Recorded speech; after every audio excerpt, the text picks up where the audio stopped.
penser vers Dieu notre Père et vers tous ces bons esprits guides spirituels qu'il nous envoie en permanence pour nous assister, pour nous aider à trouver notre chemin, à surmonter les difficultés naturelles du quotidien et qui ne demandent de nous que de nous mettre en affinité avec eux, d'élever nos pensées de temps en temps, comme on est en train de le faire en ce moment même, pour avoir un meilleur accès à nous et donc transmettre leurs conseils par l'intuition, par l'inspiration ou même par la médiumnité. Et c'est pour ça que nous remercions cette occasion d'être réunis pour ce cours aujourd'hui, pour étudier ces points fondamentaux de la philosophie spirit que nous a légué un autre missionnaire qui est venu, qui s'appelle Allan Kardec, que nous puissions comprendre ces leçons, comprendre ces lois de la nature qui gouvernent le monde spirituel, nous mettre en harmonie avec elles afin de devenir chaque jour un peu meilleur que la veille et que ces lectures, ces réflexions, ces échanges puissent également être utiles pour les esprits qui pourraient se trouver parmi nous dans nos domiciles respectifs. Ainsi soit-il. Amen. Voilà. Alors, on est déjà le 26, vous vous rendez compte, le mois de janvier est déjà pratiquement passé. Toujours dans le module numéro 1, on va voir comment tout ça, ça a commencé. Les phénomènes médiumniques qui ont précédé le travail qu'a fait Allan Kardec d'observation des phénomènes et d'essayer d'en tirer les causes, d'émettre des hypothèses sur les mécanismes qui sont derrière ces phénomènes. Donc, c'est ce qui s'est passé à Hydesville aux États-Unis. Je pense que la majorité de vous en avez entendu parler, chez la famille Fox et les tables tournantes. Voilà. Donc, c'est ce qu'on avait vu donc depuis début janvier. Pour ceux qui n'ont pas pu suivre les premiers cours, hein, parce qu'il y a constamment des personnes qui s'inscrivent, et puis merci. Hein. L'enregistrement, en fait, je le mets sur YouTube. Hein. Il y a deux canaux, le Regard Spirit du mouvement Spirit francophone et Allan Kardec de l'ancienne Fédération Spirit française. C'est là où vous pouvez revisionner les émissions de cette année et puis même celles de l'année dernière, celles de l'année d'avant, comment ça s'est accumulé maintenant. Mais c'est toujours très gratifiant parce que on se rend compte que chaque enregistrement, on arrive assez vite à une centaine de visualisations, certains même beaucoup plus. Et donc, ça prouve que on prêche pas dans le désert, quoi. Il y a pas mal de personnes qui s'y intéressent. On connaît notamment une personne qui, à cette heure-ci, elle a des soins à domicile, hein, elle n'arrive plus à se déplacer. Et puis, c'est l'heure où l'infirmière passe. Donc, c'est pour ça qu'elle ne peut pas participer en direct, mais chaque fois, elle visualise la vidéo en différé. Et donc, on verra dans ce module 1, la semaine prochaine, Kardec, qui c'était, hein, pourquoi lui, hein. On verra la méthodologie et les critères qu'il a utilisés. Donc, ça sera un peu plus pointu sur des questions d'épistémologie. Et on verra aussi qu'est-ce que c'est que ces 5 livres qu'il a écrits et qu'est-ce qu'il y a dedans. Hein. Pour ceux qui les ont pas lus ou même pour ceux qui les ont lus, c'est toujours bon de savoir où trouver quoi. Hein. Et donc, alors, ici, le fascicule, je l'ai mis et remis dans le groupe Skype. Si vous ne l'avez pas, ou s'il n'y est plus, ou s'il n'y avait plus accès, dites-le moi, je le remettrai. Voilà. Alors, comme je le dis souvent, comme je l'ai souvent dit, la médiumnité, elle existe depuis que l'être humain existe. Hein. Ça existe depuis que le monde existe, ou presque. Et comme c'est un phénomène naturel, voilà, la nature, les lois de la nature sont immuables, elles ne changent pas. Hein. Et donc, c'est pas quelque chose de nouveau. Hein. Alors, beaucoup de personnes, ah ouais, ça y est, j'ai trouvé, j'ai réinventé quelque chose. Beaucoup de personnes aiment bien réinventer le monde.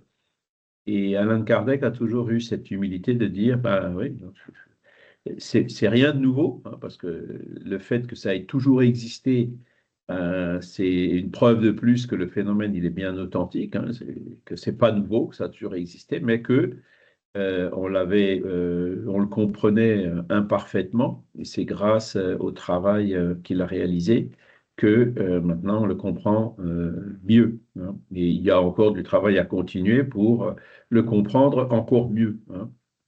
Beaucoup de choses qui n'ont pas encore été conceptualisées, notamment le père-esprit ou qu'est-ce que c'est que cette semi-matière.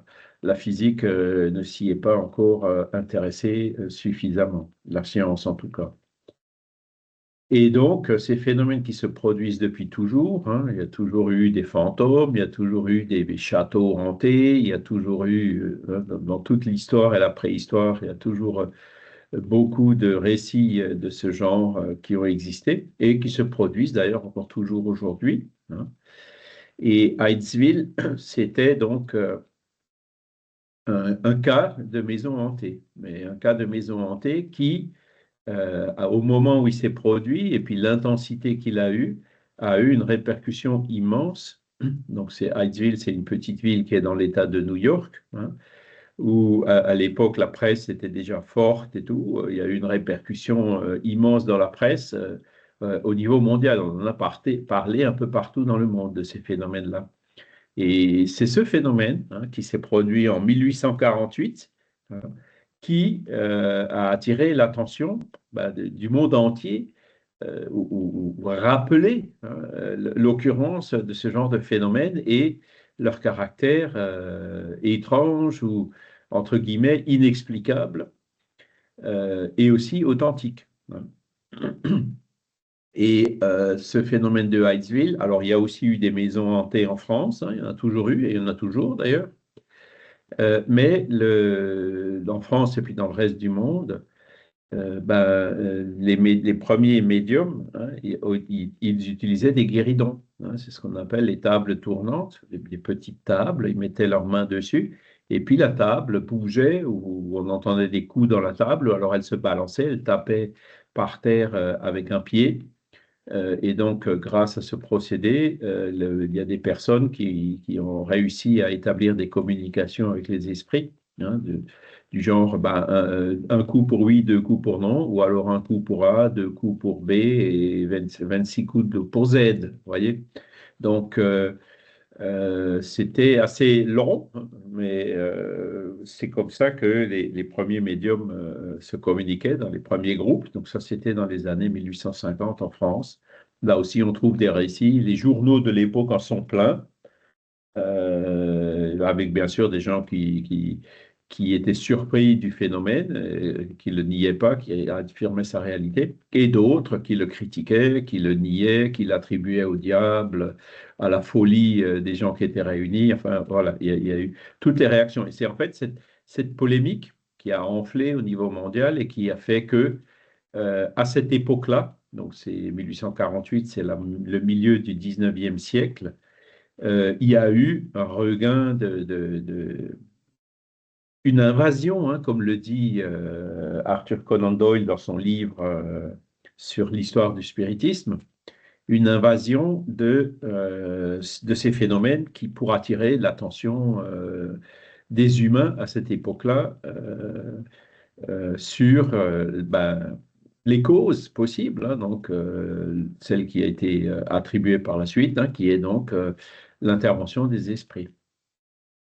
Alors, sur ce phénomène de Hydesville, bon, on trouve des descriptions un peu partout, hein. Là, on cite un auteur brésilien, Les Tables Tournantes.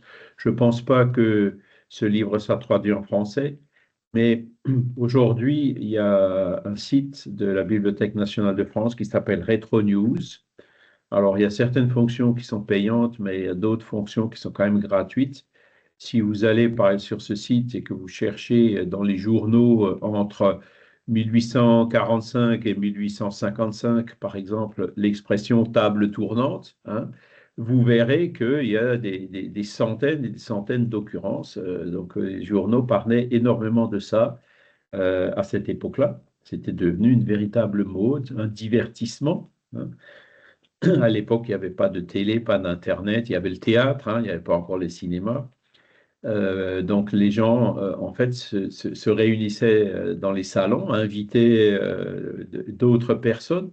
Et évidemment, comme il y avait l'embarras du choix dans les différents salons, c'est le salon qui proposait l'activité la plus exotique qui attirait le plus de monde. Et donc, il faisait certains salons, comme celui de Mademoiselle Huet, par exemple, hein, faisait bouger des tables, organisait des communications avec les esprits pour attirer du monde. Et donc, il y a plein de personnes qui sont passées, qui ont vu, certaines ont cru, d'autres sont restées sceptiques. Voilà, c'est comme tout, quoi. Mais il y a eu beaucoup de personnes étaient en contact avec ces phénomènes à l'époque. Et alors, on se dit, ouais, bah, à l'époque et après, bon, la mode est passée, évidemment. Mais ces phénomènes-là ont toujours continué à se pratiquer. Ouais, moi, j'ai découvert avec surprise, en causant avec ma tante, que ma grand-mère le faisait aussi. En cachette, évidemment, hein, mais elle faisait, il y avait aussi un petit guéridon, et de temps en temps, il faisait des réunions. Donc ça, c'était ouais, au milieu du XXe siècle, hein. Et donc, ça se pratiquait beaucoup plus qu'on ne le pense. Et quand je suis rentré du Brésil en 1990, un des premiers groupes qu'on a trouvé sur Mulhouse faisait bouger des tables. Ils avaient un guéridon, ils le faisaient bouger. Puis c'est là, à cette occasion-là, que personnellement, c'était la première fois que je voyais un guéridon qui bougeait. Et j'ai bien pu observer, c'était l'été, les gens avaient des manches courtes, donc on voyait bien les muscles et tout. C'était clair, il n'y avait personne qui bouge, qui tirait sur la table. Ils avaient quand même les mains en contact. Et la table bougeait d'une façon où, on voit par la mécanique, pour soulever la table de cette manière-là, avec la manière qu'ils avaient les bras et les mains sur la table, bon, sauf en ayant des ventouses ou des cols, et ça, il suffit d'observer pour voir qu'il n'y en avait pas. Voilà, on se rend compte très vite que le phénomène est authentique, quoi, qu'il n'y a pas de triche. Et quand après la table commence à donner des réponses en disant, voilà, il y avait une des participantes qui était assez sceptique, hein, qui est retournée dans le monde spirituel déjà depuis, elle était assez sceptique et un jour, dans une séance, elle a reçu un message de sa mère par l'intermédiaire de la table. Et c'était vraiment émouvant, quoi, hein. Elle est toujours restée sceptique après ce message, hein. Ça, voilà, il y a des fruits qui sont mûrs, d'autres pas. Mais moi, j'avais trouvé ça émouvant. C'était vraiment. Il y avait beaucoup d'émotions, hein, dans ce moment-là. Et donc, par la table, vous voyez. Et donc en 1848, qu'est-ce qui s'est passé? Alors Huntsville, c'est dans l'État de New York. L'État de New York, il est très grand en dimension, hein. Il commence, l'extrême sud, bah, c'est Manhattan, c'est la ville de New York. Et ensuite, l'État, il remonte jusqu'au Grand Lac, hein. Je ne sais pas comment ça fait de kilomètres, ça doit faire un bon millier de kilomètres. Et Huntsville, c'est une ville qui est à côté d'une autre ville qui s'appelle Rochester, qui est tout au nord, tout près des lacs, hein. C'est là où ce phénomène s'est produit. Et donc, ça a ébranlé, comme il le dit, l'opinion publique de l'époque. C'était une petite maison où habitait la famille Fox. Alors, vous trouverez aussi des images, des photos de cette maison, hein, bon, a été détruite, hein. C'était des maisons en bois aux États-Unis, comme souvent, et qui sont assez éphémères. Mais donc, dans cette maison, il y a eu ben, des bruits qui se produisaient, hein, qui ont commencé doucement et puis qui sont allés crescendo. Il y avait le père, la mère et trois filles, hein, Kate, Margaret et Lee Fox, hein. Et euh, jusqu'au point où ben, ça commençait à les déranger, ils dormaient, ils n'arrivaient plus, ça se produisait en pleine nuit, ça les réveillait. Donc ils ont appelé les voisins pour trouver, pour essayer de regarder, surveiller, voir si c'est quelqu'un qui faisait une mauvaise plaisanterie, une chose comme ça. Ben, rien n'a été trouvé, quoi. Et le phénomène prenait de l'ampleur. Donc, il y a les religions qui sont venues, les religieux, hein, qui faisaient de l'exorcisme. Enfin, rien n'arrivait à arrêter le phénomène. Les journalistes sont venus, les autorités locales, et il y a même, à un moment donné, des scientifiques qui sont venus, hein, des scientifiques de l'époque, qui disaient, bon, ben, on va démasquer facilement toute cette supercherie. Et puis en sortant, ben, ils ont dit, ah ben non, ce n'est pas une supercherie, les phénomènes sont effectivement authentiques. Et vous avez quelques-uns de ces scientifiques qui ont publié des livres sur les observations et les études sérieuses qu'ils avaient faites du phénomène. Et ce qui c'est un autre point, disons, de rupture, hein, par rapport à la banalité de ce genre de phénomène, c'est que ben, la plus jeune des filles, elle a commencé naturellement et spontanément, hein, parce qu'elle avait moins de 10 ans à l'époque, un dialogue en disant Monsieur le pied fourchu, tapez 3 coups. Et d'un coup, boum, boum, boum. Ah, tapez 10 coups. Bon, il y a eu 10 coups. Et donc, spontanément, comme ça, il y a un dialogue qui s'est installé entre le phénomène et puis, par l'initiative de la petite, avec la famille. Et donc, c'est là qu'ils ont défini ben, 1 coup pour A, 2 coups pour B. Bon, vous posez une question directe où on peut répondre par oui ou non, ben, c'est 1 coup, 2 coups. Mais bon, par exemple, pour trouver le nom de la personne, il faudrait citer tous les noms qui existent jusqu'à ce qu'il tape 2 coups, ce serait beaucoup trop long. Donc, ils ont dit, ben, donne-nous ton nom, 1 coup pour A, 2 coups pour B, lettre par lettre. Vous voyez. Ils ont su qu'il s'appelait Charles Rosma, que c'était un colporteur qui avait été assassiné dans cette maison. Ça, c'est donc ce que le phénomène a répondu sur son identité. Hein, donc, c'était un esprit décédé qui causait le phénomène et donc qui avait été assassiné dans cette maison quelques années auparavant, avant que la famille y habitait. Et l'histoire raconte que un peu plus tard, hein, quelques années plus tard, quand ils ont fait des travaux dans le sous-sol, ils ont effectivement trouvé un double mur derrière lequel ils ont trouvé des ossements. Hein. Donc l'histoire qu'avait raconté ce Charles Rosma, cet esprit, était authentique, quoi. Et ça, c'était le point de départ. Hein. Après, il y a eu des démonstrations publiques, hein, c'est-à-dire que y a eu tellement aux États-Unis, tout est monté avec beaucoup tout est extrêmement amplifié, exagéré par la presse. Donc, ils ont commencé, ils ont demandé à ces 3 sœurs de faire des démonstrations publiques, donc dans des salles qui étaient louées pour ben, faire des coups ou faire bouger des objets, d'autres phénomènes. Et là, vous avez il y avait partout, comme toujours, des personnes qui ont regardé ça de façon sérieuse et qui ont reconnu l'authenticité, d'autres qui ont toujours nié ce phénomène, hein, d'autres qui l'ont attribué au diable, hein, essentiellement les religieux. Et donc, à un moment donné, il y a eu un tel bazar dans la salle que les pauvres filles, elles ont failli être lynchées, quoi. Elles ont accusé de tricheuses ou voilà. Enfin bon, c'est pour vous montrer un peu les polémiques que le phénomène a géré, et c'est ça qui en fait a fait que c'était comment dire, le point initial, pouf, d'où la nouvelle est partie et s'est répandue dans le monde. Et c'est là où vous avez aussi eu ben, la formation des premiers groupes spirites ou du spiritualisme moderne, parce que c'est comme ça qu'ils l'ont appelé, hein, en anglais, modern spiritualisme, en Angleterre. Et c'est comme ça aussi que ce phénomène s'est répercuté partout ailleurs dans le monde. Où donc, plutôt que de faire produire des coups dans la maison, les gens faisaient bouger des tables, comme je vous l'ai expliqué.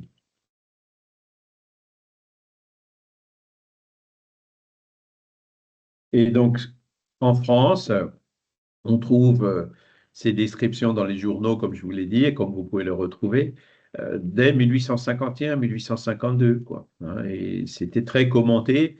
Ils avaient aussi appelé des scientifiques, hein, pour venir démasquer, pour hein, arrêter une fois pour toutes avec ces supercheries, avec ces croyances aveugles, etc., hein. Et donc, il y en a certains qui ont continué à le nier, hein, notamment certains qu'a cité Alan Kardec un peu plus tard, hein, un professeur, le docteur, je ne sais plus son nom m'échappe maintenant, de Lamballe, hein, donc c'est la ville où il habitait, qui disait, ça y est, j'ai trouvé la cause du phénomène, c'est un muscle péronéen qui, dans certaines positions, claque, hein, le muscle claqueur. Voilà, j'ai expliqué, donc c'est toute la supercherie, on n'en parle plus, c'est définitivement enterré, voilà. Alors que ben, le muscle péronéen, il est sous la table, et puis des fois, les coups se produisaient dans les murs ou ailleurs. Voilà, ça, en fait, ça n'expliquait rien du tout, quoi. Et ça, je dirais, c'est un problème qu'on a un peu plus particulièrement en France, hein, c'est que les sceptiques, pour détruire, ils n'ont pas peur du ridicule, quoi. Hein, les Anglais, j'ai donné hier une conférence ici au Portugal sur William Crookes. Ben, c'était tout à fait différent, quoi. Hein. Ils ont dit, bon, ben, les phénomènes naturels sont là, il faut les observer. OK, ça me contredit, ça contredit mon modèle, mon paradigme, mais les faits sont opiniâtres, il faut bien les prendre en compte et pas hésiter à se remettre en question. Et ça, ben, les scientifiques sont humains, hein, donc ils ont tous un petit peu leur résistance par rapport à ça. Et donc, ils ont beaucoup de mal à changer. Hein. Parfois, ils restent sceptiques envers et contre tout, en donnant des explications qui sont beaucoup plus complexes, beaucoup plus absurdes que l'explication naturelle de la chose, quoi, que ça vient du monde spirituel. Et ça uniquement pour nier le monde spirituel. Alors, il y a Benoît qui nous écrit, la petite page Wikipédia française n'est pas très flatteuse pour les sœurs Fox. Si tu veux commenter rapidement ce qu'elle en dit, alors euh, elle les prend pour des illuminés, c'est ça? Alors, effectivement, quand on regarde la page Wikipédia française, bon, elle est très succincte par rapport à celle qu'on trouve au niveau international avec une langue en anglais, mais on sent qu'il y a vraiment une démarche, comment dire, pécuniaire hein, dans la, comment dire, dans les phénomènes et enfin, c'est la phénoménologie qui commence, effectivement, ils font payer les entrées, et après, au niveau de la confession, on a l'impression qu'en fait, ils se sont confessés euh, à un journal, j'ai pas trouvé la source, mais à un journal, du coup, peut-être pour une somme d'argent aussi.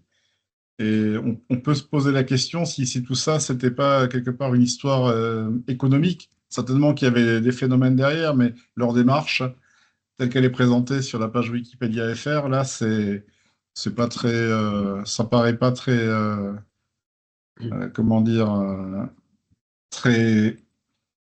Attends, Ils j'arrive pas à critiquent, trouver. quoi, et ils font tout J'arrive pas à pour trouver. ne pas reconnaître l'authenticité du phénomène, quoi. Hein.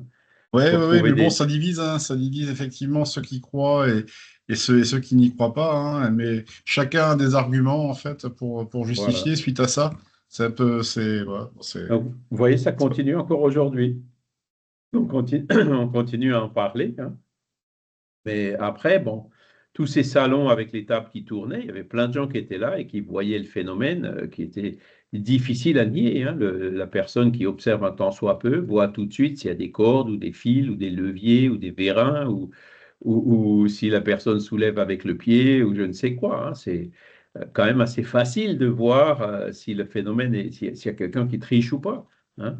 Surtout qu'en général, bon, ben voilà, c'est cette table qu'on va utiliser, donc il a tout le loisir de la regarder avant, de la regarder après, voilà. Mais même en voyant le phénomène de façon authentique, sans pouvoir le critiquer, ah ben, et je l'ai vu dans le groupe à Mulhouse, hein, comme je vous l'ai dit, une personne qui disait, moi je n'y crois pas, oh, mais je suis d'accord de venir voir. Alors j'avais appelé le responsable du groupe, tiens, une personne qui est sceptique, je peux l'emmener. Ah ouais, ouais, emmène-la. Hein, parce que lui était vraiment à fond là-dedans. Et puis la personne, elle est venue. Je pense que je vous l'ai déjà raconté cet épisode. Hein. Ils étaient tous, il y en avait quatre ou cinq qui étaient assis autour du guéridon. Moi, j'y étais pas parce que quand moi je m'asseyais autour du guéridon, ça marchait plus, ils bougeaient plus. Non, parce que je leur avais toujours dit, arrêtez ça, vous êtes en train de pomper de l'énergie du médium. Si vous voulez des communications, prenez un crayon, faites de la psychographie, c'est beaucoup plus léger, beaucoup plus pratique. Mais bon, ils étaient quand même très attachés à leur phénomène. Et donc, moi, il fallait que je me mette dans un coin de la salle, sinon ça marchait plus. Donc, je le voyais de l'extérieur. Et quand il disait à la table, tiens, ben voilà, il présentait les personnes qui étaient autour de la table chaque fois se dirigeait vers une personne et vers l'autre.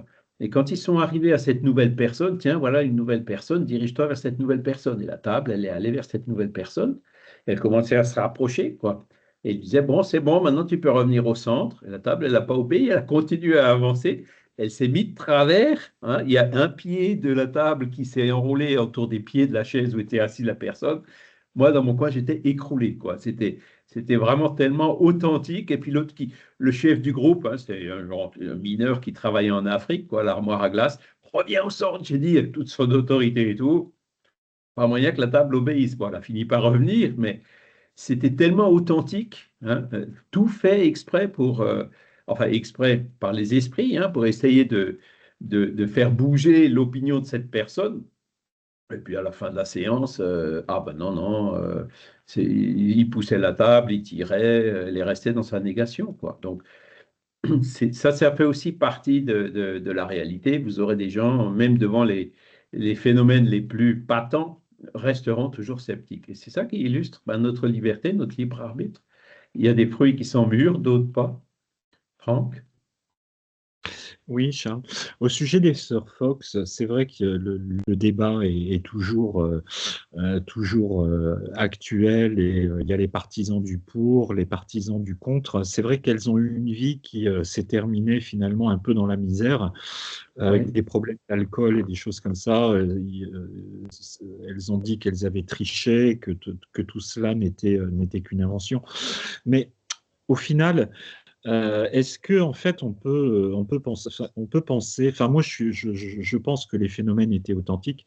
Est-ce qu'on peut penser qu'en fait les sœurs Fox ont été choisies pour initier finalement ce mode de communication avec les esprits et qu'après effectivement elles ont peut-être triché, mais que voilà l'essentiel était fait. Je dis ça parce que ça me fait penser à un texte que l'on retrouve dans les œuvres posthumes d'Alan Kardec, où à un moment donné, lors d'une séance, Alan Kardec se demande pourquoi lui a été Ah choisi oui. pour être le codificateur. Et il a une réponse étrange en fin de compte. C'est une réponse qui est assez sèche en disant, mais bon, voilà, parce que tu en as les capacités, et si tu veux pas, bah, finalement, on trouvera quelqu'un d'autre, quoi. Oui, c'est Euh, ça, ouais. ouais. Donc, tu as tout à fait raison, Franck, hein.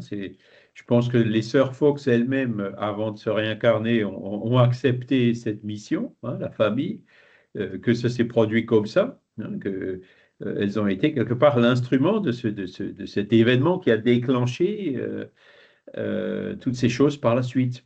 Alors, de dire que le phénomène était faux, qu'il y avait de la triche ou autre, bon, il y a quand même eu Robert Hare, il y a eu des scientifiques, il y a eu des personnes éminemment sérieuses qui ont écrit, un juge, Edmonds, hein, qui ont écrit des livres sur les observations qu'ils ont faites. Il y avait la police, ils n'ont rien trouvé, ils n'ont pas trouvé la cause, hein. Donc, qui ont des personnes plus que sérieuses qui ont reconnu l'authenticité du phénomène, hein.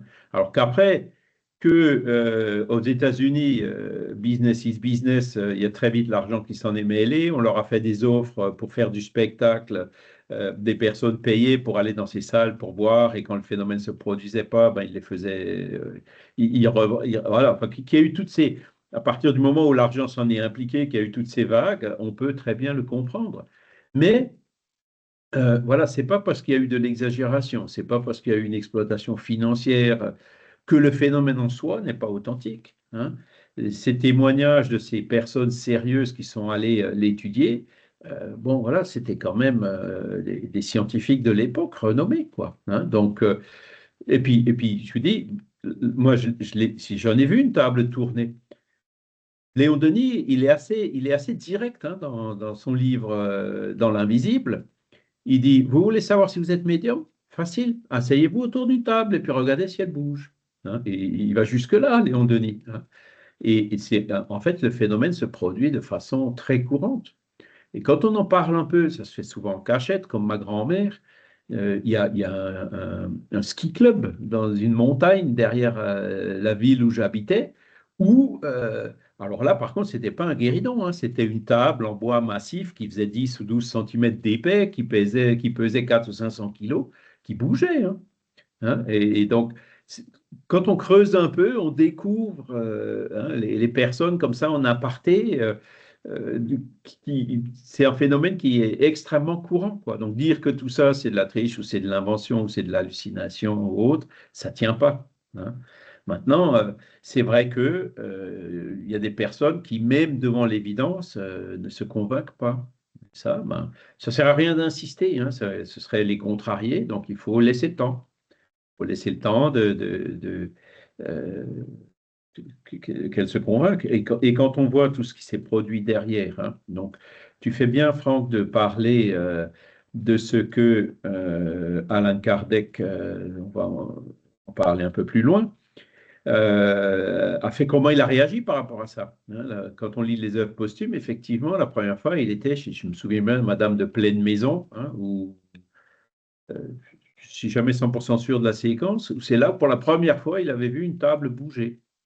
Alors lui, exercé à l'observation, qui avait toujours les pieds sur terre, qui ne s'exaltait pas du tout rapidement, bon, bah, il a vu cette table bouger, il a vu des questions posées, il a vu des réponses données, il a tout observé, il a observé les gens, qui sont ces gens, et il n'a rien payé pour rentrer, hein.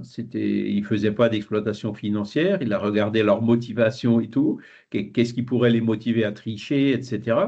Et donc, le premier jour, la première fois qu'il a vu le phénomène, il a dit, bon, là, il y a quelque chose de... c'est un phénomène banal, mais derrière ça, on dirait qu'il y a une cause, enfin, il y a toute une révolution au niveau des concepts, hein, notamment par rapport au monde spirituel. Et c'est comme ça qu'il a commencé, hein. Donc, Kardec s'est convaincu la première fois. Le premier contact qu'il a eu, c'était en voyant des tables tournantes. Alors après, effectivement, je crois que c'était déjà l'année d'après, en 1856, hein, où il allait visiter plein de groupes, il prenait des notes, il y avait des questions, des réponses, qu'il commençait à noter. On lui avait donné des cahiers de notes que les groupes qui avaient commencé à travailler avant qu'il les rejoigne avaient fait. Et donc, quand les personnes, les membres des différents groupes ont vu le sérieux avec lequel il se penchait sur le phénomène, eh ben, voilà, ils ont collaboré à son travail. Et c'est ça qui, l'année d'après, en 1857, a donné le Livre des Esprits, hein, la première édition, avec 500 questions et réponses, hein, qui étaient des questions qui avaient été posées par lui ou par d'autres, et les réponses qui avaient été données à lui ou à d'autres par les esprits. C'est comme ça qu'est né le Livre des Esprits. Alors, dans ces communications, dans ces réunions, il lui a été dit plusieurs fois, mais c'est toi le missionnaire, c'est toi qui as cette mission. Et à un moment donné, comme tu l'as dit, Franck, il y avait un esprit qui lui semblait sérieux qui était là. Il lui a dit, mais est-ce que c'est vrai cette histoire de mission? Et l'esprit lui a dit, oui, c'est vrai, tu as cette mission. Maintenant, les esprits ne peuvent pas forcer, contraindre, aller contre le libre arbitre. Et c'est pour ça que l'esprit de vérité, en l'occurrence, hein, qui lui avait répondu à ce moment-là, lui a dit, tu as la mission, voilà, tu as les capacités pour le faire. Alors il a demandé, qu'est-ce qui pourrait me faire faillir? Il dit, ben, parce que tu vas être critiqué, ça risque, ça peut monter à la tête, tu vas faire face à plein d'objections, les gens vont te traîner dans la boue, vont te calomnier. C'est surtout ça qui peut te faire faillir. Et il ne pouvait pas lui dire autre chose que si tu y faillis, il y en a un autre qui viendra qui le fera à ta place, hein. Ça, c'est un bon esprit, il vous dira jamais tu vas réussir, hein, parce que dans ce cas-là, en fait, il force quelque part notre libre arbitre. Alors que Kardec, il avait le libre arbitre de dire bon, ça m'intéresse plus, j'arrête, hein. Mais l'esprit ces esprits élevés, ils savaient très bien qu'il n'allait pas faillir, qu'il allait arriver au bout. Mais ils ne pouvaient pas lui répondre autre chose, tu vois. C'est comme ça qu'il faut le voir. Et d'ailleurs, à la suite de cette communication, 10 ans plus tard, Kardec, il a rajouté des notes en disant tout ce qu'il m'avait prévu, hein, les trahisons, les calomnies, c'était vrai. effectivement, j'ai dû les endurer. Mais ce qu'il ne m'avait pas dit, c'est aussi toutes ces personnes qui étaient au bord du suicide et que j'ai réussi à ramener à avoir du goût de la vie, toutes ces personnes qui ont pu être aidées ici ou là, qui ont remercié, etc. Ça, il n'en avait pas parlé. Et Kardec disait, au bout de 10 ans, ça compense 10 fois tous les inconvénients que j'ai pu souffrir. Hein. Donc, c'est pour la petite histoire. Et bon, alors Kardec, évidemment, est venu, on verra un peu la semaine prochaine qui c'était. Lui aussi, il est venu avec cette mission. Il s'est préparé dans le monde des esprits avant de se réincarner. Tout le début de sa vie, le fait qu'il étudie chez Pestalozzi, le fait qu'il ait une carrière d'éducateur, le fait qu'il traverse des difficultés financières qui ont fait que il a eu ou pris le temps d'observer et d'étudier ce phénomène. Enfin, toutes les circonstances de sa vie ont fait que euh, plus évidemment ses qualités à lui, son libre arbitre à lui, qui nous est légué ces 5 livres de base, hein, dont on verra aussi le détail dans 15 jours. On peut s'imaginer aussi à cette époque-là, pour le phénomène des tables tournantes, que beaucoup de personnes ont dû essayer et sont dû tomber aussi sur des cas d'obsession et des folies, s'ils n'ont aucune connaissance. Effectivement, donc il y a un cas. Alors, ma mémoire, comme j'ai toujours eu du mal à retenir les noms, et là, je ne le retiens pas, mais il y a eu un cas d'une personne assez connue qui s'est intéressée à ces phénomènes et qui en est devenue fou. C'était avant Kardec. Je ne me souviens plus du nom, mais en cherchant un peu, je devrais pouvoir vous le retrouver. Et donc, à l'époque, il disait, mais vous voyez, le spiritisme rend fou, en prenant un exemple et en généralisant, quoi. C'était une exception, c'était une personne qui avait peut-être une prédisposition, qui était peut-être, l'expression que j'utilise, facilement satellisable, vous voyez, et qui a dû se faire assez rapidement mettre le grappin dessus par des esprits obsesseurs, et donc qui est devenu fou, hein, et qui en est mort d'ailleurs, hein. Et donc, c'est ce qui a toujours été répété, pareil comme on prend un cas, une exception pour enterrer tout le reste. Vous voyez, quand ça dérange, le moindre argument, ah, ça y est, ça c'est conclusif, on n'en cause plus. Bon, vous voyez, on est 170 ans plus tard, on en parle toujours, hein. Vous avez 40 millions de sympathisants spirites dans le monde. Et comme je le disais, il y a plus de 40 des Israélites, par exemple, il n'y en a que 30 millions ou 28 millions. Donc il y a plus de spirites dans le monde que d'Israélites.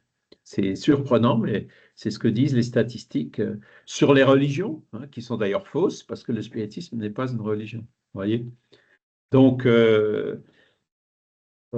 les faits sont opiniâtres, hein, comme le disait William Crookes, hein, et à un moment donné, on est obligé de se rendre à l'évidence, hein. Il y en a plusieurs comme ça. Alors, là, on vous dit dans le paragraphe suivant, en 1853, c'était la récréation, les tables tournantes dans les salons. Et vous trouverez donc des récits dans les journaux. Vous trouvez aussi des comptes rendus, donc notamment le jeune Flammarion, hein, qui avait 20 ans à l'époque, même pas, qui a participé à certaines réunions dans un de ces salons, celui de Mademoiselle Huet, que j'ai déjà cité, et qui donne le nom des personnes qui étaient venues et ce qui avait été observé, ce qui avait été noté, les communications qui ont été données. Et donc, il a fait 2 livres de compte rendu qu'on trouve à la Bibliothèque nationale de France. Si je ne me trompe pas, ils ont été digitalisés, donc vous pouvez faire le téléchargement pour les lire depuis le site Gallica, hein, là où il y a les livres digitalisés de la Bibliothèque nationale de France. Et donc, vous verrez, c'est tellement riche en phénomènes, les choses surprenantes et tout, que c'est très, très difficile de remettre l'authenticité en cause, hein, surtout que ça a été observé en France, aux États-Unis, en Angleterre, en Allemagne, enfin dans tous les pays, hein. Le phénomène a vraiment pris ce caractère universel puisqu'il s'est produit partout. Voilà. Alors, personne, il y en a beaucoup qui en faisaient un divertissement, hein, et donc, quand ils étaient lassés du divertissement, ils passaient à autre chose. Mais d'autres, non, ben, ont continué, ont formé des groupes. C'est comme ça qu'en fait que le mouvement spirit a commencé. Hein, c'était les, les, les premiers pas, quoi. C'était l'événement déclencheur. Hein. C'était Conan Doyle, il parle d'une invasion de phénomènes. Hein. Les phénomènes se sont multipliés et certainement aussi sous l'impulsion du monde spirituel, hein, qui ont mobilisé de nombreux esprits pour venir les provoquer ici ou là, quoi. Et d'autres qui se sont réincarnés avec des facultés médiumniques, notamment à effet physique, qui permettent donc de faire ces bruits ou de bouger les tables.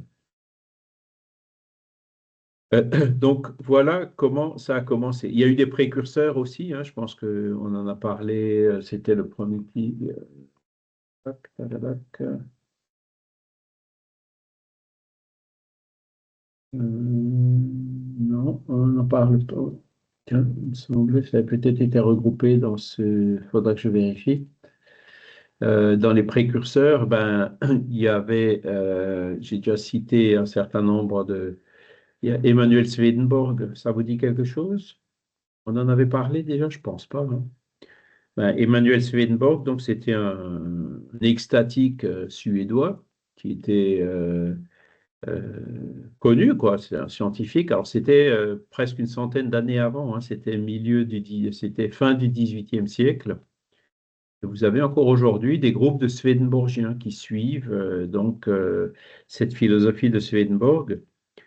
Et donc, il a écrit un livre, il a toute une théologie, hein, toute une philosophie qu'il a conçue et qui est consignée dans des livres. J'ai commencé à lire un peu, mais je vous avoue que je n'ai pas réussi à arriver à la fin parce que j'ai beaucoup de mal à comprendre. C'est assez complexe. Hein. Je n'ai peut-être pas les capacités de le comprendre. Et un des phénomènes marquants aussi, déclencheurs qu'il y a eu avec Swedenborg, c'est qu'ils étaient en Suède, donc réunis à Göteborg, donc qui est à quelques centaines de kilomètres de Stockholm. Il était réuni là-bas avec d'autres personnes. Et en plein milieu de la réunion, il est tombé en transe en disant, voilà, je vois Stockholm, il y a un grand incendie dans la ville de Stockholm, dans telle rue, tel endroit, qui est en train de brûler telle maison, etc. Et il a vu ben, l'incendie, tiens, là, je vois maintenant qu'il s'est arrêté ou il a été maîtrisé au niveau de telle maison. Donc vraiment une vision sur laquelle il a pu donner plein de détails. Et un ou deux jours après, parce que les quelques centaines de kilomètres à l'époque, c'était à cheval ou ça prenait du temps pour les faire, ben, quand les nouvelles sont arrivées, tout ce qu'il avait décrit, c'était exactement ce qui s'était passé, y compris l'incendie qui s'était arrêté à l'endroit précis qu'il avait indiqué. Donc c'est là aussi un des phénomènes hein, qui a déclenché le swedenborgisme, qui est quand même spiritualiste en disant, ben, c'est son esprit qui s'est transporté et allé voir et a pu percevoir ce qui se passait à Stockholm. Et Swedenborg aussi, dans ces états-là, pouvait converser avec d'autres esprits qui étaient là autour de lui. Oui. Donc c'était un autre précurseur du spiritisme. Vous aviez en France un philosophe qui s'appelait Maine de Biran, je vous en ai parlé aussi déjà. Enfin, l'année dernière, oui, cette année, je ne suis pas sûr, qui avait, lui, alors par pur, le philosophe qui réfléchit, qui observe, qui médite, était arrivé à la conclusion qu'il y a certaines de nos facultés, comme par exemple la volonté, ne pouvait pas résider dans notre cerveau. Il fallait que ça vienne de quelque chose d'extérieur au cerveau, donc une âme. Et c'était ce qu'on appelle le spiritualisme rationnel ou le spiritualisme français. Et vous avez donc des écrits de Maine de Biran et sur Maine de Biran. Et donc la philosophie au début, dans la première moitié du du 19e siècle, pardon, était spiritualiste en France. Hein. Alors qu'aujourd'hui, les philosophes sont quand même, pour une grande majorité, monistes, hein, c'est-à-dire matérialistes. Magali? Alors, le micro est coupé. Faut ouvrir le micro, Magali. On ne vous entend pas. Bonjour, excusez-moi. Voilà. Bonjour. Je me permets de vous poser une question. Je sais que vous en avez parlé dans les séances précédentes, mais j'ai pas très bien saisi les nuances entre Oui, le terme spirit et spiritualiste. Voilà, ce terme de spiritualiste, spiritualisme. Est-ce que vous pouvez réexpliquer, s'il vous plaît? oui. Alors, Kardec en parle dans l'introduction du livre des esprits, hein. Je crois que c'est le premier paragraphe de l'introduction où il dit pour des choses nouvelles, il faut des mots nouveaux, hein. Ça, c'était son point de vue à lui.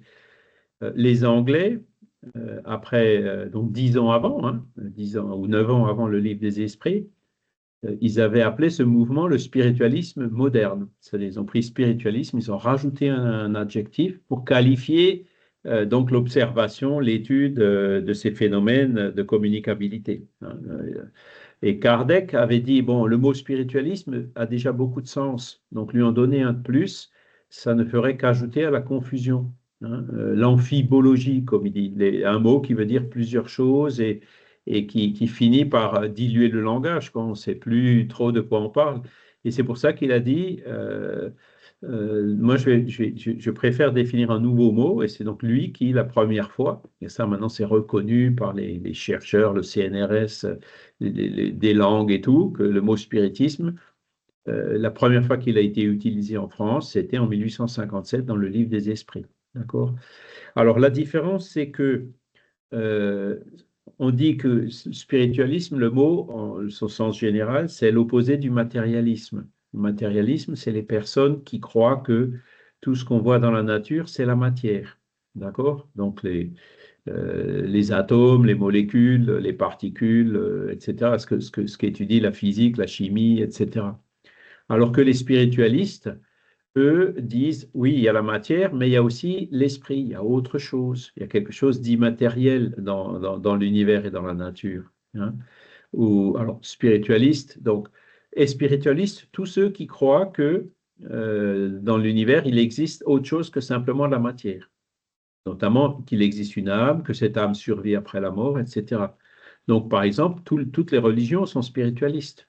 Tous les catholiques, protestants, israélites sont spiritualistes puisqu'ils croient à l'existence et à la survie de l'âme, hein, de l'esprit.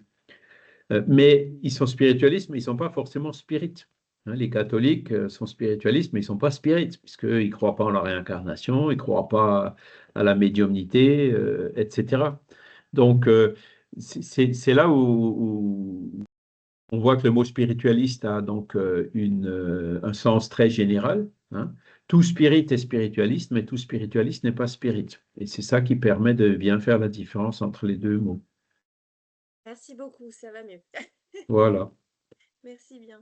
Et si vous voulez, relisez L'intro? l'introduction, hein, du livre des D'accord. esprits. C'est un des premiers paragraphes, il l'explique, hein. Il a eu toujours cette rigueur par exemple, il dit aussi qu'est-ce qu'il entend par le mot âme, hein, puisque le mot âme aussi avait plusieurs sens, hein. Vous avez d'autres mots comme le mot religion. Religion, certains voient dans la religion quelque chose de bien et d'autres voient dans la religion quelque chose des bondieuseries, des superstitions, des choses comme ça. Donc, dans le mot religion, l'interlocuteur que vous avez en face de vous peut le comprendre de façon positive et un autre le comprendra de façon négative. Donc, typiquement, c'est des mots, si on veut se faire comprendre, ce n'est pas le meilleur mot à utiliser puisque chacun le comprend un peu à sa façon. Oui. Vous voyez? Mm. Et donc, pour la clarté du langage, il a préféré définir des nouveaux termes. Spiritisme, spirit, spiritiste, etc. Et Merci. père-esprit aussi, c'est un nouveau mot. On entend, c'est le mot spirit, entre guillemets, mais moi j'utilise assez souvent aussi l'expression corps spirituel. Vous voyez, parce que père-esprit, vous avez beaucoup de mouvements spiritualistes qui ne comprendront pas, alors que corps spirituel, ils comprendront tout de suite, hein. Voilà. Qu'est-ce que j'étais en train de dire? Oui, il y a autre chose qui est assez intéressant, c'est cette mademoiselle Huet, là, je vous en ai déjà parlé 2 ou 3 fois.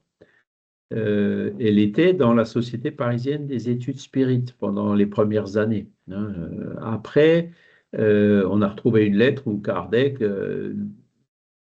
la remercie gentiment, quoi, en disant c'est plus la peine de venir, hein, parce que bon, c'était une personne qui avait effectivement une réelle faculté médiumnique, mais qui était attachée au spectacle et qui finissait par poser plus de difficultés qu'autre chose.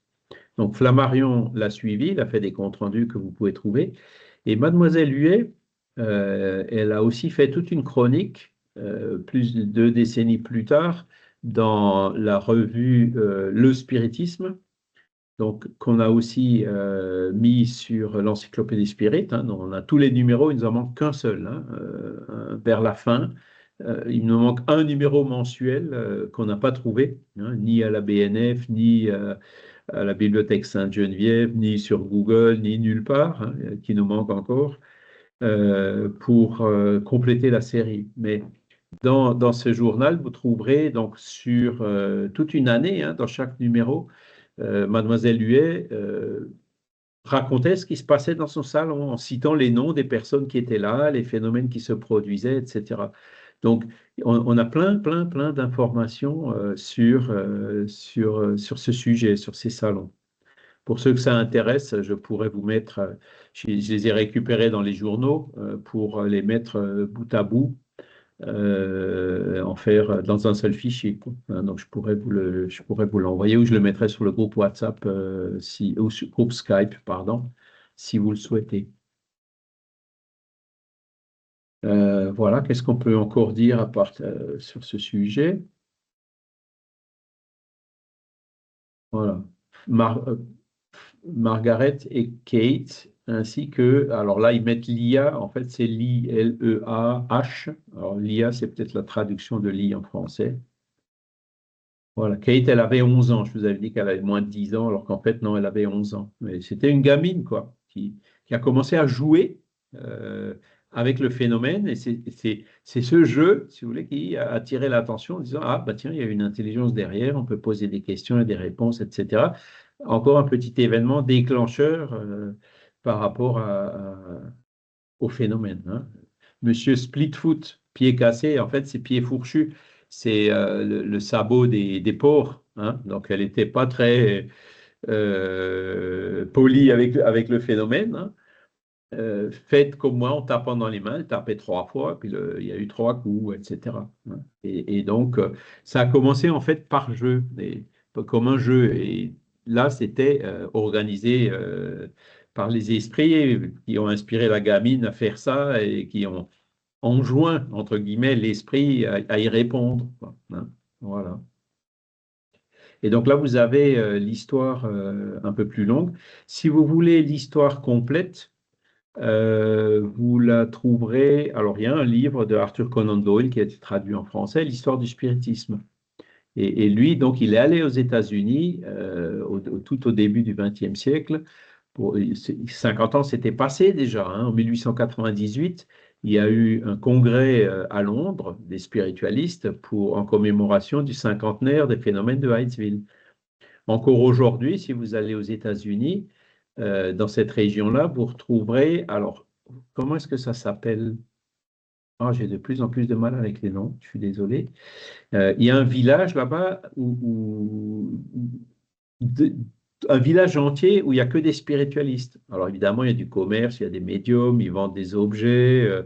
C'est un peu comme Lourdes en France, si vous voulez, quoi. Hein, mais pour le spiritualisme, et qui existe toujours, qu'on peut aller visiter. Je suis personnellement jamais allé, mais si vous avez l'occasion de passer aux États-Unis, ça vaut le coup d'aller le voir. Voilà, il vous donne même le nom, Isaac Post, hein, c'est lui qui a eu l'idée. Alors, c'était pas un coup pour A, 2 coups pour B, et il disait A, B, C, boum. Et quand il y avait le boom, c'est OK, bah, c'est cette lettre qu'il faut prendre. Ouais, ça va un petit peu plus vite, quoi. Et donc, c'est comme ça qu'ils ont réussi à communiquer.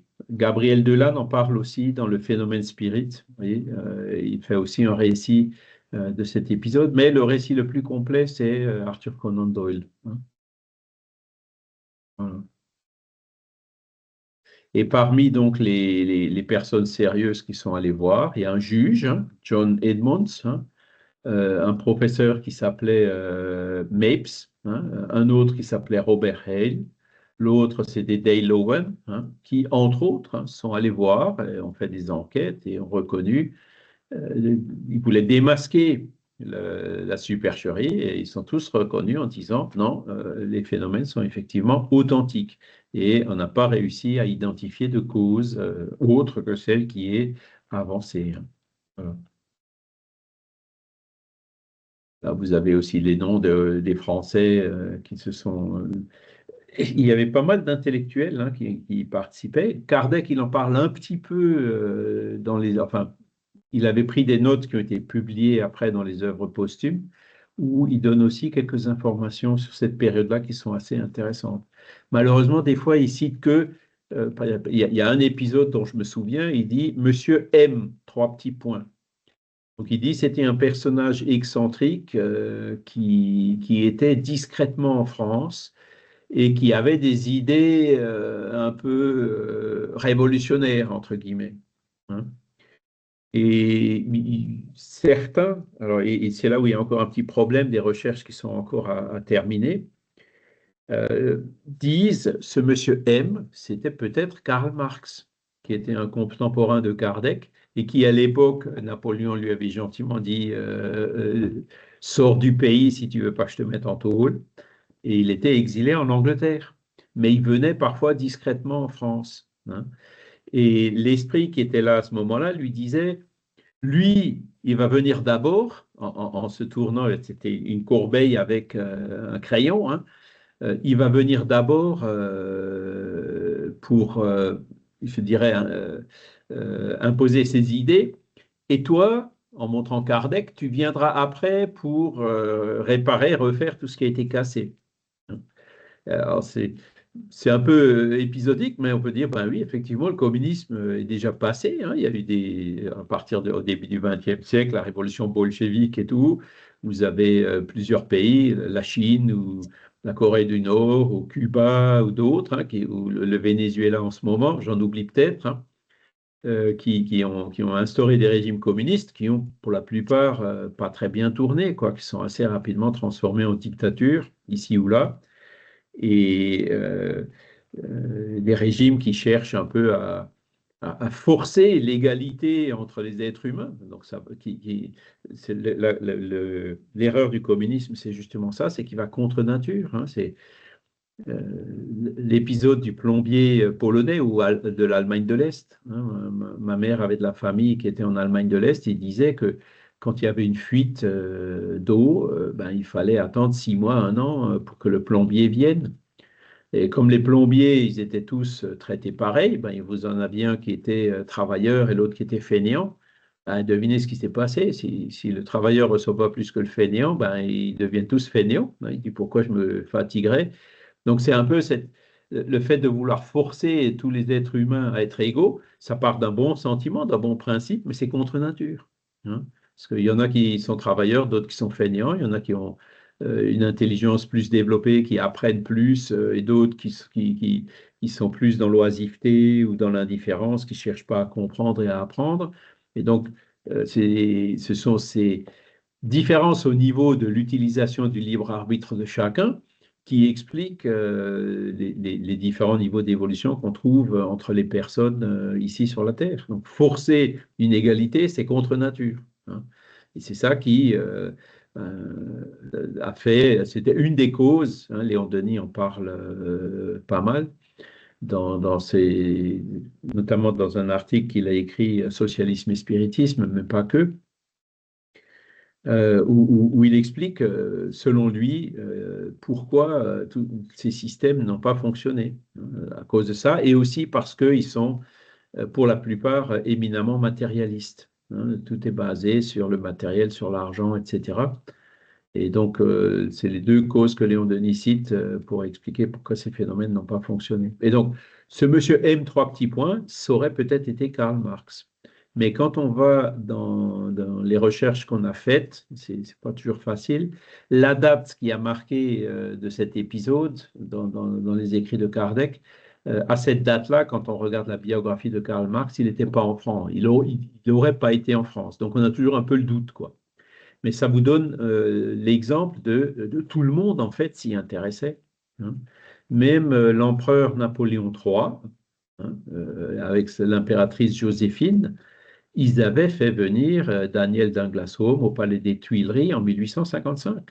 Hein. Donc ces tables tournantes se pratiquaient même dans ces milieux-là. Hein. Et c'est d'ailleurs grâce à ces séances avec Daniel d'Inglasholm que Napoléon III était lui aussi convaincu de l'authenticité du phénomène et qu'il a fichu une paix royale, ou pour mieux dire impériale, à Kardec. Hein, parce que chaque fois qu'il y a quelque chose comme ça, la police s'en mêle, vous avez la pression des ecclésiastiques, des évêques et tout, arrêtez ça, les gens deviennent fous et tout. Mais il y avait chaque fois l'empereur qui était derrière, non, laissez-les faire. Et c'est comme ça que Allan Kardec, il a pu, jusqu'à sa mort en 1869, développer son travail sans être inquiété par les autorités du pays. Donc c'est là où on voit comment toutes ces choses-là ont été mises en place, comment elles ont été organisées pour que ça se fasse, quoi, en fait, c'est ça, pour que la mission puisse se réaliser. Mais c'est vrai qu'Allan Kardec, il a quand même reçu des grandes personnalités, comme des ducs, des comtes, des princes, des gens Ouais, passent. oui. Et puis des Français, des Russes, il y a des envoyés. Le pape a envoyé des émissaires, alors pas dans le groupe de Kardec, mais dans le groupe de Delanne. Hein, Gabriel Delanne, il en parle à un moment donné. Ou Alexandre Delanne, toujours dans la revue Le Spiritisme. Alexandre Delanne, qui était le père de Gabriel, il a aussi fait toute une série d'articles où il dit, où il essaie il publie en fait ses mémoires, quoi. Et là aussi, c'est très intéressant, et notamment, il donne des détails sur ces émissaires qui étaient venus incognito, hein, en civil, comme on dit, et qui, donc, Madame Delanne, la mère de Gabriel, qui était médium, ne savait pas qui venaient, ne savait pas qui ils étaient. Elle a commencé à leur parler en latin, si je me rappelle bien, et leur a dit quelque chose concernant le pape qui était vraiment troublant, que personne ne savait. C'était une information qui n'était absolument pas publique, quoi. Donc, ces émissaires-là en sont ressortis un peu retournés, quoi. Hein. Donc, voilà, il y a plein de choses comme ça qui se sont passées. C'est peut-être un peu anecdotique, mais voilà, c'était les premières pierres. Et comme je le disais, aujourd'hui, les sympathisants spirites se chiffrent par dizaines de millions. Pas en France. Hein. En France, je dirais, c'est peut-être quelques dizaines de milliers, peut-être un peu plus. Hein. Il y a beaucoup plus de personnes qui connaissent Allan Kardec et qu'on ne le pense. Hein. Mais voilà, on n'est pas arrivé au développement qu'on peut voir, par exemple ici au Portugal, hein, vous avez beaucoup plus de spirit, ou au Brésil, ou en Colombie, ou à Cuba. Cuba, c'est un des pays où vous trouvez, il y a 700 groupes spirit à Cuba. Je ne sais pas si vous le saviez, mais malgré le régime communiste, hein, j'ai pu aller là-bas. C'est la ministre des Religions qui est venue me chercher à l'aéroport. On est compte? C'est fou. Je me suis dit, mais Et puis j'ai pu causer avec elle dans la voiture. Je lui ai dit, mais comment ça se fait que vous, gouvernement communiste, vous appuyez le spiritisme? Et elle m'a répondu de façon très claire. Ben, le spiritisme encourage la charité, encourage la pratique du bien, et donc nous, gouvernement cubain, ça nous intéresse. C'est pour ça qu'on soutient le spiritisme. Une réponse très claire, quoi. Il y a parfois des choses comme ça qui nous surprennent. Et en France, là actuellement, j'ai vu, il y a sur YouTube, il y a une vidéo qui est sortie d'une interview d'un laïc, enfin qui est très catholique, avec un autre jeune qui s'occupe de démonologie et qui ont fait une émission de 45 minutes sur Allan Kardec. C'est consternant, quoi. En gros, c'est des Oui. démons, quoi. Voilà. Ah oui, bah oui.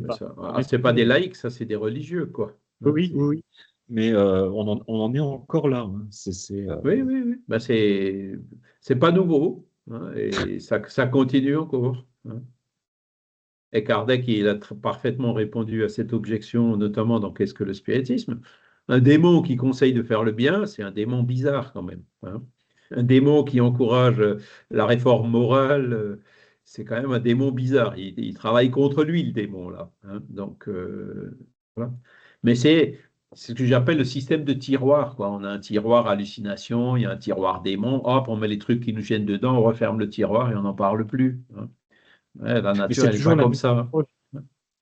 C'est Oui, effectivement des démons, mais c'est des démons qui se cachent en anges. Et enfin, voilà, quoi. ben, c'est ça. Pour tromper les gens. Donc, Ben, mais un démon qui se cache en ange et qui dit du bien, il vaut ouais. mieux ça que quelqu'un qui critique.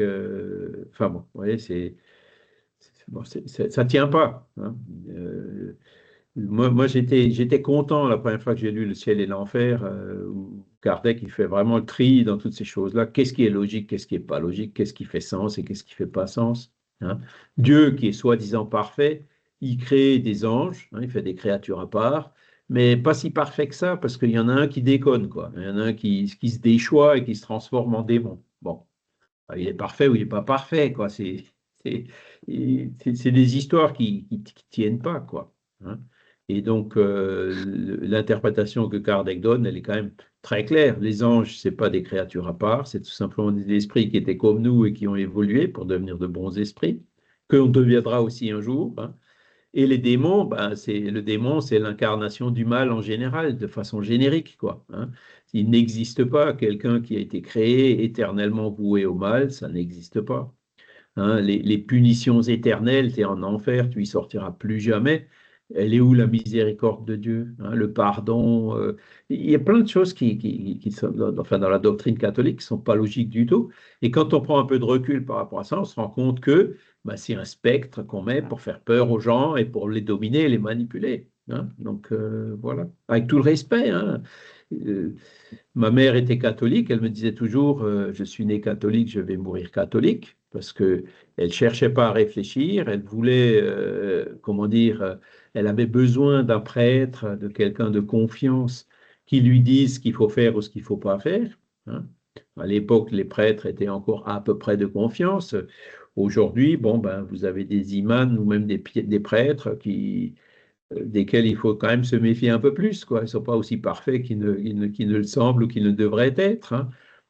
Alors, ma mère, ça ne l'empêchait pas de lire Chico Xavier, Nos Solars, de croire en la réincarnation. Non, mais je suis catholique. Vous voyez, c'est des personnes comme elles, hein, parce qu'elles ne veulent pas ou parce qu'elles n'ont pas les capacités de réfléchir par elles-mêmes, elles ont encore besoin de ces systèmes hétéronomes où on leur dit ce qu'il faut croire, quoi. Elles n'ont pas encore acquis l'autonomie suffisante pour de réfléchir à ses croyances, les comprendre d'abord pour croire après, en utilisant notre libre arbitre, hein, ce qui est l'approche que Kardec a retenue pour le spiritisme, l'approche autonome, hein, qui contraste avec cette approche hétéronome imposée des religions traditionnelles. Michel?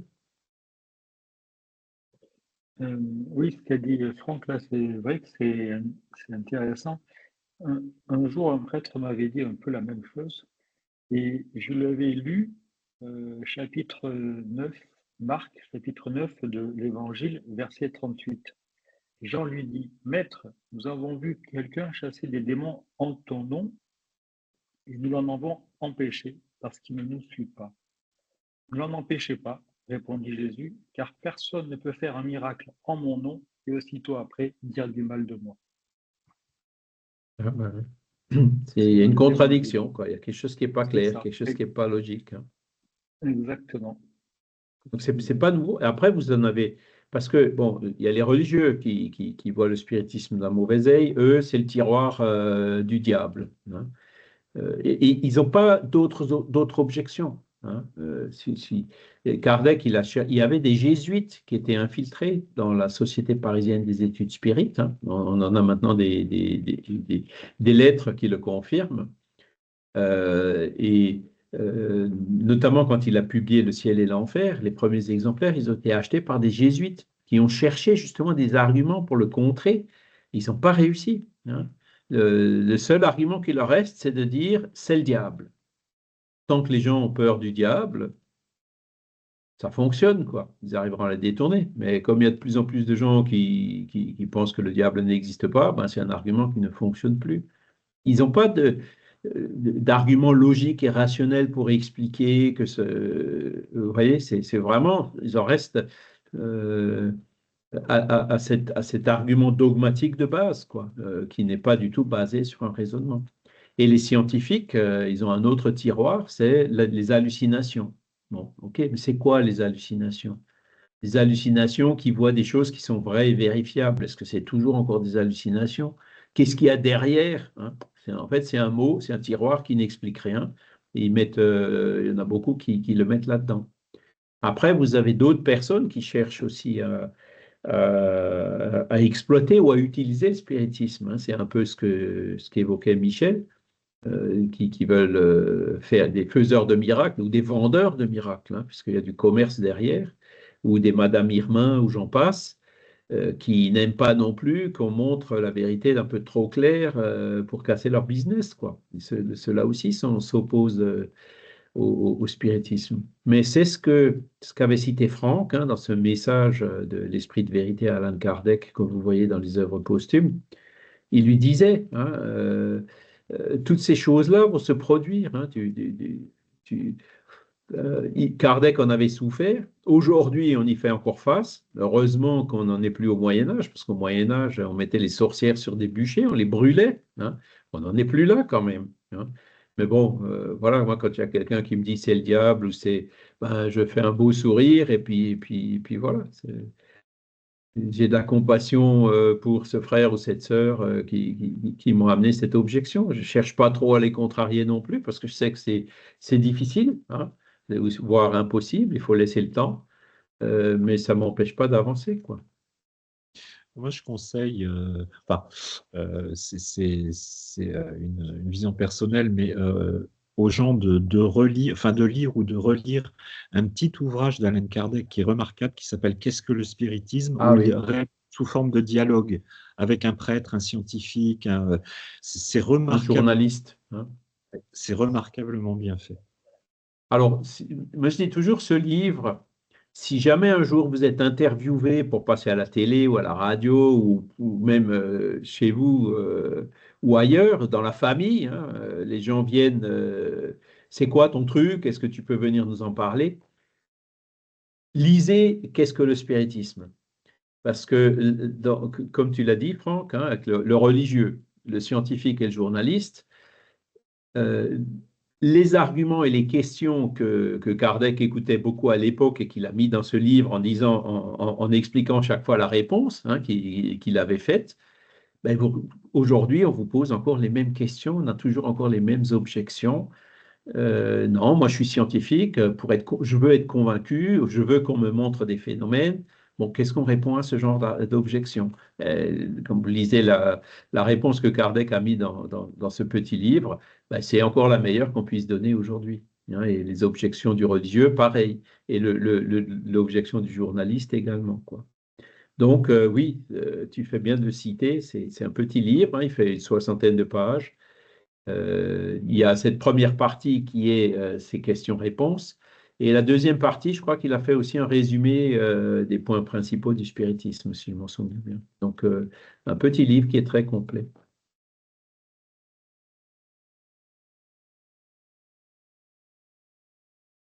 Et donc, c'est là où on voit, hein, là, ce qu'on est en train de voir, Heidsville, c'était 1848, Kardec, le livre des esprits, 1857, donc ça fait 170 ans maintenant, hein. Et ça a avancé un peu, hein. Je disais, il y a que 30-40 millions de spirites ou sympathisants dans le monde. Donc il y a eu un progrès qui, même si c'est que 0,4% de la population mondiale, ben, au Brésil, ça atteint déjà quelques pourcents, quoi, hein. Les spirites sont reconnus, Chico Xavier. Il y a le jour reconnu par l'Assemblée et le Sénat au Brésil, le jour national du spiritisme, qui est le 18 avril, hein, l'anniversaire du livre des esprits. J'étais moi-même en 2010, il y avait le centenaire de la naissance de Chico au Brésil, où il y avait un grand congrès au Brésil. Et donc, j'étais invité, ils m'ont emmené au Sénat brésilien. J'étais dans l'amphithéâtre du Sénat où les sénateurs se réunissent et il y avait une séance qui commémorait le centenaire de Chico Xavier, avec des sénateurs qui étaient là, des députés qui en parlaient à la tribune, quoi. C'est des choses assez incroyables, hein. Moi, je me disais, le jour où je serai au Palais du Luxembourg pour voir la même chose en France, l'eau aura coulé sous les ponts et là, on sentira quand même un certain changement, quoi. Mais il n'y a pas de raison objective que ça n'arrive pas. Alors après, il ne faut pas être naïf, hein. Pourquoi les politiques brésiliens s'intéressent au spiritisme? Parce qu'il y a des dizaines de millions d'électeurs derrière, hein. C'est pas par hasard. Donc voilà. Mais le spiritisme fait son bonhomme de chemin. Il y a eu plein d'études, l'ectoplasmie, tous ces phénomènes qui ont été observés par des centaines et des centaines de chercheurs, avec des photos et tout. Ça s'est un peu calmé, la parapsychologie est un peu tombée en désuétude ces dernières années, mais voilà, c'est quand même une réalité de la nature, hein, ce monde spirituel. Vous avez plus de 50% de la population mondiale qui est spiritualiste, hein, qui croit, la majorité des humains le sont. Malheureusement, ce ratio de 50%, il est un peu plus faible dans les milieux académiques. C'est là où on trouve encore le plus de résistance. Mais il y a de plus en plus de voix qui s'élèvent pour dire cette résistance, elle est purement dogmatique, basée sur des préjugés. Donc, les préjugés ou les dogmes, ce sont des attitudes qui sont profondément anti-scientifiques. Les scientifiques ne devraient pas avoir de préjugés ni de dogmes. Il faut qu'ils soient neutres et objectifs pour observer les phénomènes de la nature. Il ne faut pas qu'ils les rejettent a priori. Ce n'est pas scientifique de faire ça. Et vous avez maintenant de plus en plus de livres qui soulignent ça. Ça commence à bouger, hein. Combien de temps ça mettra, je ne peux pas vous le dire. Les plus optimistes disent encore quelques années, peut-être quelques décennies. Moi, je dis, bon, peut-être encore un siècle ou deux, mais le paradigme changera, c'est clair. Surtout que ce qu'on peut voir aujourd'hui, c'est que vous avez beaucoup d'applications, de plus en plus d'applications dans la médecine. Dans la médecine, vous avez maintenant des milliers d'études qui ont été faites sur l'influence de la spiritualité ou de la religiosité sur la santé, hein. Comment les croyances religieuses d'un malade peuvent aider à sa guérison, hein. Là, c'est des études qui prouvent l'efficacité, justement, hein, des prières, qui prouvent l'efficacité des pensées religieuses ou à l'inverse, hein, des fois ça joue en positif ou en négatif, sur ce qu'on appelle le coping, hein, la manière dont le patient fait face à sa maladie. Et on sait très bien que celui qui dit « Ok, je me retrousse les manches, je vais lutter contre ma maladie », il a beaucoup plus de chances de guérir ou de guérir plus vite que celui qui baisse les bras et qui dit « Ça y est, tout est fini, je ne m'en sortirai pas, hein ». L'effet placebo, il y a plein de choses qui sont clairement observées et admises, mais pas encore expliquées. Donc, on y va tout doucement, hein, on y va doucement mais sûrement. Voilà. Est-ce que vous avez des questions encore sur le sujet? Le livre de Conan Doyle, je vous l'ai cité, alors 12. Vous voyez, c'est Histoire du spiritisme. Il me semble qu'on l'a sur l'encyclopédie Spirit, hein. Il doit y être. C'est un ouvrage qui est remarquable et écrit par, c'est bien Arthur Conan Doyle de Sherlock Holmes, hein. C'est bien cet auteur-là qui a fait tout un livre, toute une étude historique sur l'apparition et le développement du spiritisme aux États-Unis. Il avait voyagé là-bas, passé plusieurs mois pour récupérer toutes les informations nécessaires. Est-ce que vous avez d'autres questions ou remarques, ou commentaires, ou témoignages? Alors Delphine nous écrit, vous parlez du Ouija. Alors c'était à 7h58. Alors le groupe dont je vous ai parlé à Mulhouse, là, qui faisait bouger les tables, il faisait aussi du Ouija, hein. Et ça, par contre, ça m'avait laissé un peu plus sceptique, hein. Vous savez, les tables de Ouija, c'est en fait une planche où vous avez les lettres de l'alphabet, les chiffres, oui, non, enfin un certain nombre de symboles. Et vous avez donc une souris, hein, comme une souris, avec un pointeur devant. Et donc, il y a une ou deux personnes qui mettent la main sur la souris et la souris se déplace pour indiquer les lettres. Et vous avez une personne qui est là pour lire les lettres et une autre personne encore qui les écrit sur le papier. C'est un des moyens de communication. Alors là, j'étais un peu plus sceptique parce que une des personnes justement qui avait cette médiumnité-là, qui mettait la main sur la souris, elle disait les lettres avant que la souris aille sur la lettre, quoi. Et, bon, soit elle pousse la souris vers la lettre, soit elle arrive à capter par médiumnité en fait, hein, la lettre, et donc dans ce cas-là, la souris, elle sert à quoi? Hein. J'étais resté un peu plus sceptique, mais certainement, hein, le Ouija est aussi un phénomène authentique. Mais pour conclure sur cet épisode de cette famille que j'avais visitée là-bas à Mulhouse, en fait, j'avais observé au bout de quelques séances, des fois ça marchait pas, des fois ça marchait. Et bizarrement, euh, quand il manquait une des participantes, ça marchait pas. Et quand elle était là, ça marchait. Donc j'en ai assez vite déduit, ben, le médium à effet physique, c'est elle. Hein, c'était cette personne qui apportait le fluide, l'ectoplasme qui était nécessaire à la production du phénomène. Et systématiquement, après chaque séance, elle était fatiguée, elle était épuisée. Hein, donc ça montre la déperdition d'énergie du médium à effet physique pour faire ce genre de phénomène. Et au bout d'un certain temps, elle était même tombée malade et elle ne pouvait plus tenir. C'est là où ils n'avaient pratiquement plus de résultats. Vous voyez? Donc, ce qu'on peut en tirer, c'est, OK, ces phénomènes à effet physique fonctionnent. Hein. Dans le cas des sœurs Fox, bah, c'était une des gamines qui avait la médiumnité à effet physique qui permettait à l'esprit de produire les phénomènes. Hein. Ça a d'ailleurs été confirmé par la suite dans les expériences qu'ils avaient faites. Mais voilà, tout ce qui est effet physique, c'est fatigant et éprouvant. Et c'est pour ça que très vite, les spirites sont passés à autre chose. La psychographie, par exemple, hein, ou même la psychophonie, hein, consciente ou inconsciente. Hein, les mots viennent dans la tête et puis le médium les écrit ou les dit. Et au fur et à mesure qu'il les dit, il y a les mots suivants qui viennent. Hein, donc ça, c'est la psychographie ou la psychophonie intuitive. Et vous avez celle qui est complètement automatique, où le médium dit des choses ou écrit des choses. Il n'est absolument pas conscient de ce qu'il dit ou de ce qu'il écrit. Il découvre ce qu'il a écrit en le lisant après coup ou en l'écoutant après coup. Hein. Et donc ça, ce sont comment dire, les formes de médiumnité qui demandent beaucoup moins d'ectoplasme, beaucoup moins d'effets physiques et qui sont beaucoup plus pratiques, évidemment, en parlant, en écrivant, pour faire des phrases que lettre par lettre ou en récitant les lettres de l'alphabet à chaque lettre. Vous voyez, ça va quand même beaucoup plus vite. Hein. Kardec n'aurait pas pu avoir les réponses qu'il a eues dans le livre des esprits uniquement par ses anciennes méthodes. Hein. Voilà. Ils avaient essayé après de se mettre au magnétisme, hein, de faire un peu autre chose dans ce groupe à Mulhouse.